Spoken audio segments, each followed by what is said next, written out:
ว่าเขาสิตอบแบบโลกสวยเนาะเขาสิตอบแบบว่าบ่ให้บ่ก็บ่เป็นหยังขอคนที่เขาหาเขาถามว่าตอบได้บ่แบบนั้นก็แม่นถูกแต่ว่าถ้ามาเบิ่งในพื้นฐานของความเป็นจริงหลายคู่บ่ประสบผลสำเร็จย้อนว่าสมมุติว่าสาวนิดหาผู้บ่าวให้นี่สาวกี่ก็สิล่มบ่เด้เนาะ ล่มถ้าล่มกันเข้าใจก็ล่มแรกเลยเนาะสาวนิดก็สิถามเริ่มแรกเลยสาวนิดก็สิถามสาวกี่ว่า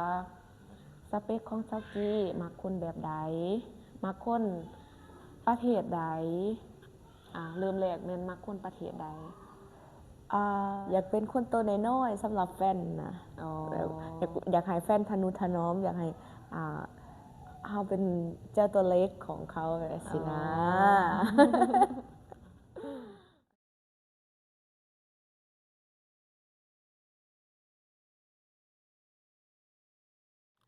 สบายดี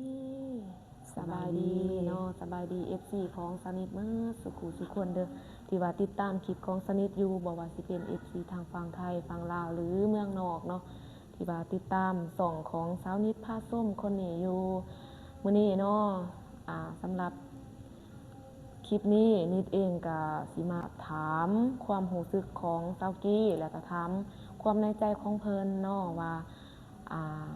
บางทีมี FC เพิ่นอยากรู้เนาะว่าสเปคของสาวกี้เพิ่นมักคนแบบใดอีหยังประมาณนี้นะมักคนประเทศใดมักคนแบบใดแล้วอยากรู้ว่าคือสาวกี้นี่มักคันสมมุติว่าสาวนิดหาผู้บ่าวให้นี่สาวกี้ก็สิล่มบ่เด้เนาะ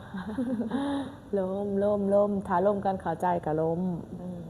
ล่มที่เฮาเว้ากันนี่ก็คือคุยเด้อคุยหรือว่าคบหาเนาะแม่นก็นั่นแหละก็ถ้าว่า FC ก็มีได้FC ทักแชทหาสาวนิดว่าสาวนิดหาสาวลาวให้แหน่มักสาวลาวแบบนี้นะบัดนี้คือสาวนิดก็มีเพื่อนอยู่เนาะก็เลยว่าอยากมาแนะนำให้ FC ได้รู้จักอันนี้ก็บ่ได้ว่าสิมาเจาะจงหาเนื้อคู่หรือแบบใดเนาะเฮาก็แม่นบ่ได้มีเจตนาแบบนั้นแม่นเฮาบ่ได้มีเจตนาหาคู่แต่ว่าถ้ามีก็ดีเนาะก็เป็นการดี ถ้าว่ามีคนอยู่บ่ถ้าว่ามีคนมักคนฮักหรือว่าถ้ามีคนที่แบบว่าถูกตาต้องใจเนาะก็ว่าบ่ได้อันนี้เพราะว่า FC ของสนิทก็ค่อนข้างว่าหลายคนเนาะคันสิเว้าคือเดี๋ยวนี้ผู้ติดตามของสนิทก็อยู่ในเกณฑ์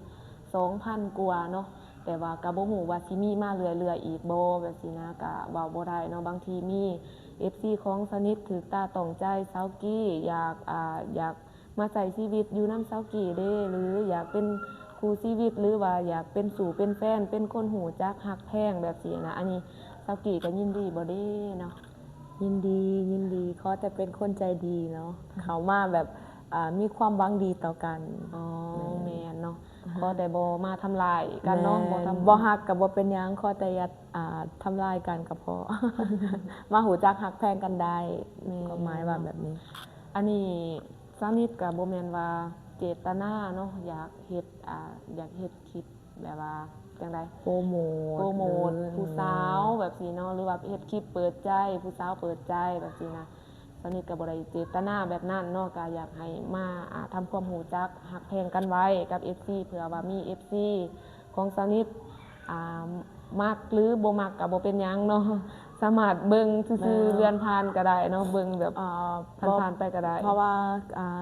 เกียงเคยไปออก2น้ำนิดเนาะแล้วมี FC เพิ่นแก่คู่แล้วนิดเพิ่นก็เลยมาเฮ็ดถามบ่แม่นว่าตั้งใจมาเฮ็ดแบบนี้เลยหมายว่ามีเฮ็ดตามคำขอแม่นนิดเองก็เฮ็ดตามคำขอของ FC เนาะเผื่อว่า FC ของสนิทอยากรู้หรือสนใจในตัวของสาวกี้เนาะโอเคเริ่มแรกเลยเนาะสนิทก็สิถามเริ่มแรกเลยสนิทก็สิถามสาวกี้ว่าสเปคของสาวกี้มักคนแบบใดมักคนประเทศใดเริ่มแรกแม่นมักคนประเทศใดสำหรับมักคนประเทศใดบ่อันนี้บ่ได้มีว่าต้องมักคนประเทศใดก็ได้ที่สามารถสื่อสารกันได้คือกี่เองเนาะกับภาษาลาวก็ได้ภาษาไทยก็พอได้อังกฤษก็พอได้แม่เนาะและ ถ้าหากว่าร่วมกันและเข้าใจกันได้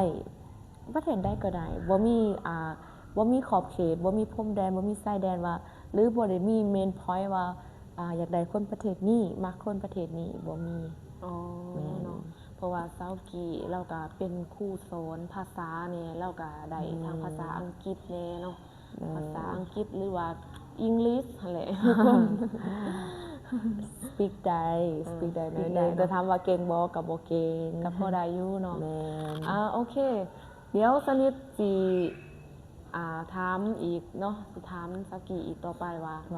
สเปคของเซากี้เนาะมักคนแบบว่ารูปร่างลักษณะแบบใดผิวพรรณแบบใดแบบนี้นะมีสเปคแบบนี้บ่หรือแบบใดสำหรับรูปร่างหน้าตาเด้อตัวนี้ สำหรับลักษณะภายนอกเนาะ แม่นสำหรับลักษณะภายนอก กับอันนี้ก็อยากตอบคือบางกี้คือกันบ่มีหูปหางตายโตเนาะแต่ขอคนที่หักคัสิว่าแล้วขอคนที่สูงกว่ากี่เองก็คือทุกคนคือสิสูงหมดแล้ว เพราะว่าอันนี้เตี้ย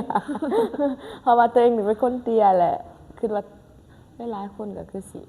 สูงกว่าแน่นอนนะก็เลยแบบบ่ได้มีว่าต้องเป็นคนสูงขาวจอยหรืออีหยังบ่ ขอคนสูงกว่าน้อยหนึ่งเนาะ แม่นเขายังได้ก็ต้องขอคนที่สูงกว่า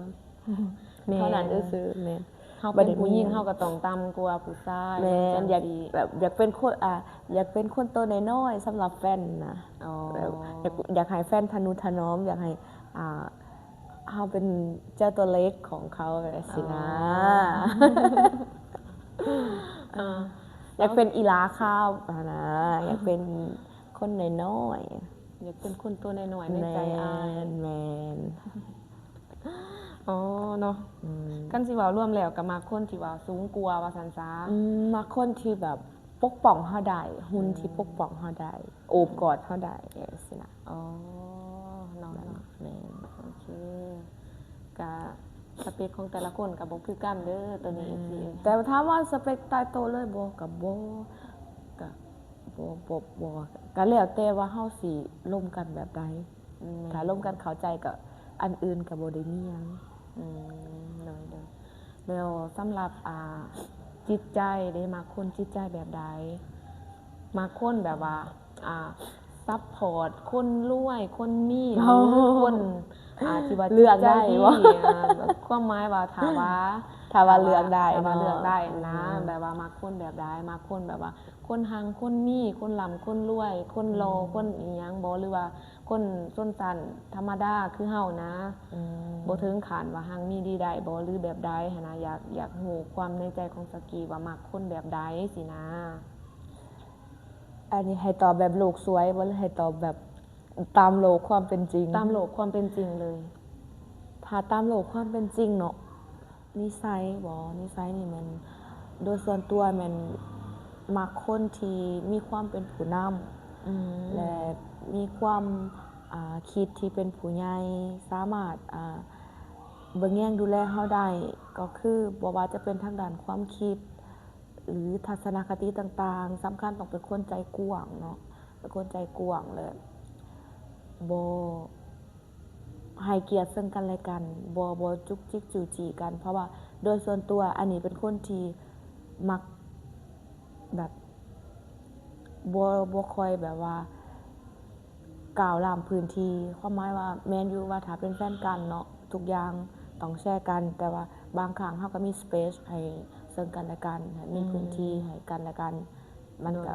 อันนี้คือแบบความสบายใจและสำหรับฐานะแม่นถามว่าถ้าในความเป็นจริงเนาะถามว่าอยากได้คนรวยบ่ก็บ่ก็เพราะว่าเฮาก็บ่ได้รวยเฮาบ่ อ ได้ ย่างมันบ่เหมาะสมเนาะ แม่นความหมายว่าคนรวยมันต้องคู่กับคนรวยคือเฮานี่บ่มีหยังเฮาสิไปหวังได้คนรวยมันก็เป็นไปบ่ได้แต่สำคัญคืออยากได้คนที่รู้จักทำมาหากินบ่ต้องรวยแต่ก็บ่ถึงขั้นว่าบ่มีในที่นี้หมายถึงว่าถ้าพื้นฐานเฮาบ่มีจะต้องรู้จักเฮ็ดจักหาเพราะว่าอันนี้เป็นคนที่สู่มาด้วยตัวเองโดยตลอดหาเงินใส่เองแล้วก็ทรงตัวเองเลี้ยงตัวเองมาโดยตลอดแล้วจะมักคนที่ข่อยก็บ่เป็นภาระของเจ้าก็บ่เป็นภาระของข่อยต่างคนต่างซัพพอร์ตซึ่งกันและกัน และเติบใหญ่ไปนํกันมักแบบนี้ อ๋อ และสำคัญก็คือเป้าหมายหรือว่าการใช้ชีวิตต้องคือกันแล้วก็ลงตัว อาจจะบ่คือ 100% แต่ว่าต้องตกลงกันได้หาจุดระหว่างกลางให้พอ อ๋อ ประมาณแบบนี้บ่แม่นว่าบ่เจะต้องตามข่อยบ่ข่อยต้องตามเจ้าบ่หาจุดที่เฮาต้องร่วมกันให้ได้ อันนี้คือสเปค อืม ถ้าว่าเว้าเรื่องนิสัย อ๋อโดยสันเด้อสเปคของสาวผู้กี่เนาะ ปานนั้นว่าบ่มีสเปคหักเว้ามามันยาวๆเนาะ บ่เลยเฮาก็ต้องเว้าก่อนเนาะเฮาก็ต้อง อันนี้ เว้า แม่นเพราะว่าเขาสิตอบแบบโลกสวยเนาะเขาสิตอบแบบว่าบ่ให้บ่ก็บ่เป็นหยังขอคนที่เขาหักเราถามว่าตอบได้บ่แบบนั้นก็แม่นถูกแต่ว่าถ้ามาเบิ่งในพื้นฐานของความเป็นจริงหลายคู่บ่ประสบผลสำเร็จย้อนว่าย้อนบ่เว้ากันเคลียร์ตั้งแต่ทำอิฐ แม่น และเฮ็ดให้คบกันไปแล้วตะกี้เจ้าคือบ่ได้เว้าว่าแบบนี้ตะกี้เจ้าคือบ่ได้เป็นแบบนี้ แม่น เพราะว่าเฮาบ่ได้จริงบ่ได้เปิดเผย บ่ได้ ต่อ เปิด กัน ใจ เลยเว้า ต่อกัน บ่ได้เปิดใจเว้าแบบว่าแท้ๆเนาะ แม่น ชีวิตการใช้ชีวิตน่ะสำหรับอันนี้สำหรับกีเองเบิ่งว่าการใช้ชีวิตมันคือสิ่งที่เฮาต้องเว้ากันข้อยอยากได้แบบใดเจ้าอยากได้แบบใดและเฮาสิไปนํกันแบบใดหาจุดระหว่างกลางให้พอแล้วเฮาจึงจะไปนํกันได้บ่แม่นว่าผู้หนึงต้องเจ้าต้องเปลี่ยนเพื่อข้อยและข้อยต้องเปลี่ยนเพื่อเจ้าเพราะว่าคนเฮาหั่นถามว่าเปลี่ยนให้กันได้บ่ได้แต่ถ้าเฮ็ดฟื้นมันจะฟื้นตัวเองและถ้าฟื้นไปแบบนั้นดนๆไปมันจะกลายเป็นแบบอึดอัดแล้วก็เฮ็ดให้แตกง่ายแล้วก็ คือหาแยกแทงกันแยกทางกันง่ายเนาะ แมนถ้าแบบว่าถ้าสมมุติว่าเฮาบ่ได้ฟื้นเฮาเองแล้วเขาก็บ่ได้ฟื้นเฮาเองคบกันบนพื้นฐานของความสบายใจ อันนี้แม่นคือความสัมพันธ์ที่หลายคนอยากได้ที่สุด แม่น คบกันต้องสบายใจ ถ้ามีแฟนแล้วรู้สึกบ่สบายใจ กลัวการอยู่คนเดียวบ่ต้องมีดีกว่า อยู่คนเดียวดีกว่าเนาะ อยู่คนเดียวดีกว่า คือทุกมื้อนี่แหละอยู่ คื ค อน ทุก เดียว มื้อ ดี นี่ บ่ ถามว่าโหยหาบ่กับบ่แต่ถามว่าอยากมีบ่ ก็อยากมี อยากมี แต่ว่าสิแบบว่าจำเป็นแฮงบ่ก็บ่เป็นก็บ่เพราะว่าเฮาสามารถไปซื้อข้าวกินเองได้ตักน้ำเองได้อาบน้ำเองได้และยามหนาวก็รู้จักใส่เสื้อกันหนาวอยู่ยามฝนก็รู้จักกางคันห่มอยู่ มันก็เลยแบบอยู่ได้โดยตัวของตัวเองแม่นและเชื่อว่า FC หลายๆคนน่าจะเคยมีหมู่หรือคนรู้จักที่นิสัยคล้ายๆกันกับกี่เนาะก็คือผู้หญิงที่สู้ด้วยตัวเองมาตลอดอยู่คนเดียวมาตลอดและจะรู้ว่าเฮาเป็นคนนิสัยแบบใด แม่นถ้าว่าคนที่เพิ่งพาตัวเองมาด้วยตลอดหรือว่าสู่ชีวิต มาด้วยตนเองนะคือกันกับสาวนิดเนี่ยนะเนาะสาวนิดกับสาวกี่ก็บ่ได้แตกต่างกันหยัง แม่ ไง นะมีหลายๆอย่างที่คือกัน แต่ว่าสาวนิดจะแตกต่างกับสาวกี่แค่บอนว่าท่านครอบครัวแบบนี้นะ เจ้ายังมีพ่อแม่ แม่ ยังมีอ้ายน้องที่คอยช่วยเหลือที่บ่แม่นว่าช่วยเหลืออื่นๆดอกก็ความหมายใหม่ยังมีความอบอุ่นในครอบครัวประมาณแบบนี้ นี่นะเนาะความแตกต่างของสาวนิดกับสาวกี่ก็มีแต่ความแตกต่างทางด้านครอบครัวซื่อๆแต่ว่าทางความคิดหรือหัวใจอีหยังก็สิคล้ายๆกันหั่นแหละคนเองก็สิถามอีกเนาะต่อไปก็สิถามอีกว่าคือสำหรับอายุเด้มักคนแบบว่าอายุประมาณใดแบบสินะมักคนที่มีอายุหลายกว่าบ่หรือว่าอายุซ้ำกันหรือรุ่นน้อง หรือมักแบบว่าบักหลาครับบ่หรืออ้ายครับเอื้อยอ้ายครับอ้ายจ๋าหรือป๊า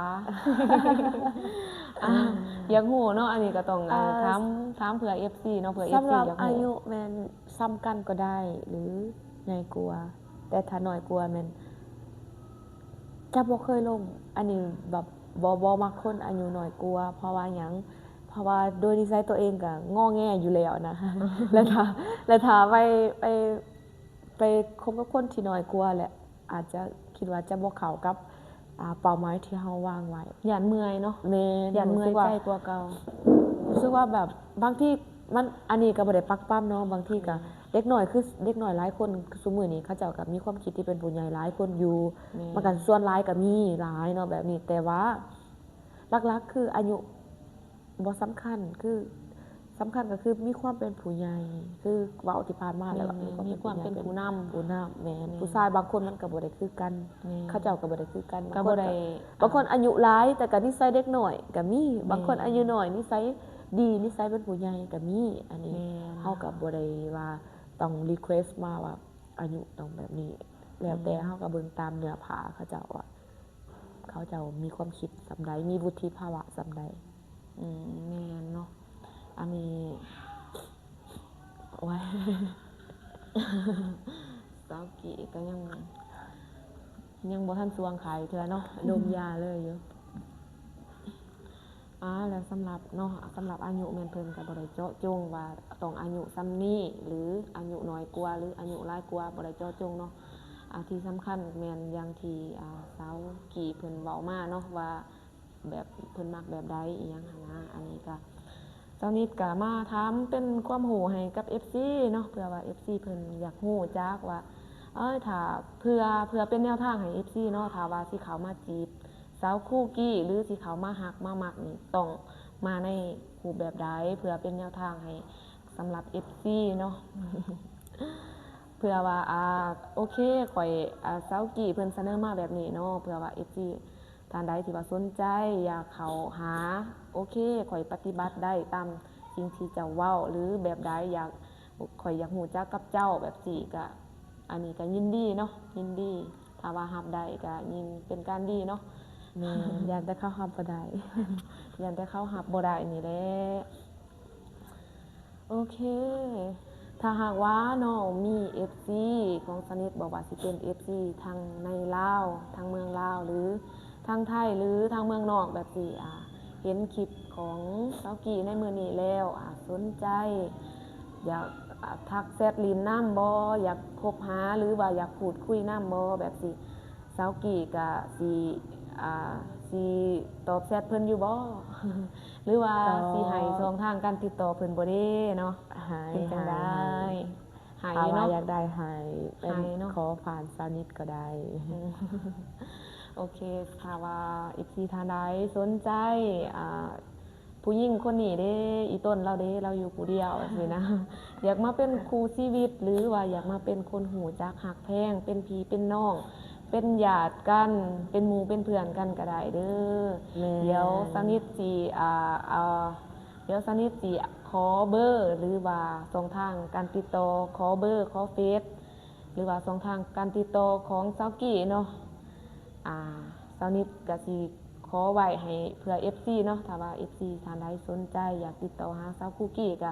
สามารถทักแชทส่วนตัวหาสาวนิดได้เด้อสาวกี้ก็ให้อยู่เนาะอนุญาตอยู่เนาะ หายหายหาย หายอยู่เนาะอนุญาตอยู่ ขอโทษขออภัยเด้อเป็นหวัด โอเคถ้าว่านี่แหละเนาะถ้าว่าสาวนิดให้เบอร์หรือให้เฟซให้ช่องทางการติดต่อของ FC แล้วก็ส่วนที่เหลือแม่นก็ขึ้นกับ FC เนาะว่าสิคบหาหรือพูดคุยกับสาวคู่กี้แบบใดอันนี้มันก็ขึ้นกับสาวกี้กับFC ที่ว่าเขาหาสาวกี้เด้อขึ้นกับการพูดคุยหรือขึ้นกับเรื่องของหัวใจเนาะอันนี้สาวนิดก็บ่ฮู้นำเด้อว่าสิคบกันได้บ่หรือสิไปกันบ่รอดอันนี้ตัวนี้ก็ขึ้นกับสองฝ่ายเนาะพูดคุยกันหรือว่าคบหากันเนาะอันนี้สาวนิดก็บ่ได้อยู่ในเหตุการณ์นั้นแล้วถ้าว่า FC ท่านใดเขามาหาแล้วผิดหวังสิมาโทษสาวนิดก็บ่ได้เด้อ สนิทกับบ่ฮู้เรื่องของหัวใจเนาะก็มีแต่ว่าพูดคุยกันก่อนไปกันได้บ่ถ้าว่าไปกันได้อันนี้สนิทก็ยิ่งเป็นการดีเนาะก็อยากแกเห็นเพื่อนได้ดีสนิทก็แฮงดีใจนำเด้อตัวนี้แต่ถ้าว่า FC เฮ็ดให้เพื่อนสนิทเสียใจอันนี้ อันนี้ก็บ่อยากสนิทก็บ่อยากดีใจปานใดเนาะถ้าว่าเพื่อนสนิทมีคู่ชีวิตที่ดีมีชีวิตที่ดีขึ้นนี่แหละเราสิออกเวียกออกงานถ้าว่าเพิ่นไปเฮ็ดเวียกเฮ็ดงานอย่างอื่นหรือว่าเฮ็ดท ค้าขายธุรกิจค้าขายอย่างอื่นอีหยังถ้าว่าเพิ่นประสบผลสำเร็จถ้าว่ามีคู่ชีวิตมาช่วยค้ำช่วยสู้อันนี้ก็ยิ่งเป็นการดีเนาะก็ตอนนี้ก็แฮงอยากเห็นเพื่อนใดดีหั่นแหละคันสิว่าอะไรก็ได้ก็มีแต่แล้วแต่ FC หรือว่าสาวกี้คบหากันหรือว่าพูดคุยกันเนาะสำหรับสองทางการติดต่อแม่นถ้าว่าอยากได้แท้อยากได้อีหลีสนใจในตัวของสาวกี้แท้ก็สามารถทักแชทส่วนตัวหาสาวนิดได้เด้อสาวนิดสามารถให้สองทางการติดต่อของ FC ให้ได้เนาะมื้อนี้ก็มาลินมายามสาวกูกี้เพิ่น แม่ มาพากันซื้อของมาเฮ็ดแนวอยู่แนวกิ แม่ น มื้อนี้เนาะมื้อนี้ก็เป็นโอกาสดีที่ว่าเป็นวันว่างของสาวกี่ ของแมนแหละก็เลยเช้านี้เพิ่นว่าสิมาหลินน้ำก็เลยมีเมนูหนึงที่อยากนำเสนอ และจะพาเพิ่นไปเฮ็ดก็คือเฮาจะเฮ็ดสิเฮ็ดหยังมื้อนี้ สิเฮ็ดข้าวปุ้นกินข้าวปุ้นน้ำยาปลากระป๋อง เฮ็ดตามงบประมาณ เฮ็ด ของคนเงิ แม นเดือนน้อย นแมนเฮ็ดตามงบประมาณของคนเงินน้อย ก็คือเฮาจะเฮ็ดน้ำยาปลากระป๋องประมาณ3ปองแหละจะลองเบิ่งแหละ FC ถามเบิ่งเด้อว่ามันจะออกมาในรูปแบบใดและหน้าตาเป็นแนวใดสิกินได้บ่ เป็นกำลังใจให้สาวนิดผู้สิกินนำหน่อยเด้อ ว่าสิกินได้บ่หรือบ่ สำหรับคลิปนี้สาวนิดกับสิได้ขอโตวจบไปเพียงเท่านี้สาวนิดกับสาวกี้กับสิได้ขอโตวจบไปเพียงเท่านี้หวังว่าคลิปนี้สิมีประโยชน์และก็มีสาระต่อ FC เมื่อสุขผู้สุขคนเด้อทักทายสบายดีเด้อบ๊ายบาย